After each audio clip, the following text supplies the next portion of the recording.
Malgré la crise, le cinéma européen se porte plutôt bien. La fréquentation est restée stable l'an dernier.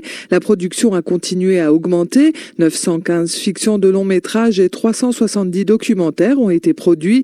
Et le chiffre d'affaires des cinémas de l'Union a atteint le niveau record de 6 milliards 400 millions d'euros. Suzanne Newman-Baudet, analyste cinéma à l'Observatoire européen de l'audiovisuel. Le cinéma européen s'est porté très bien durant l'année 2011.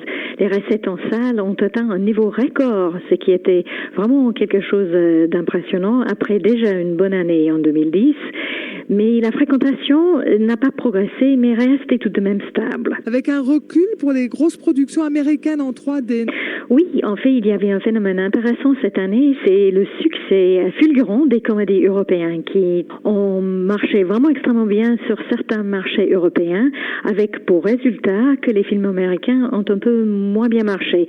Nous pouvons constater cet effet vraiment en France, où Les Intouchables et Rien à déclarer ont marché extrêmement bien, étant les deux premiers films de l'année, et les films américains ont un petit peu moins bien marché. Nous constatons qu'en fait, il y avait un recul de la fréquentation dans deux pays qui sont très fortement touchés par la crise, notamment en Espagne et en Grèce.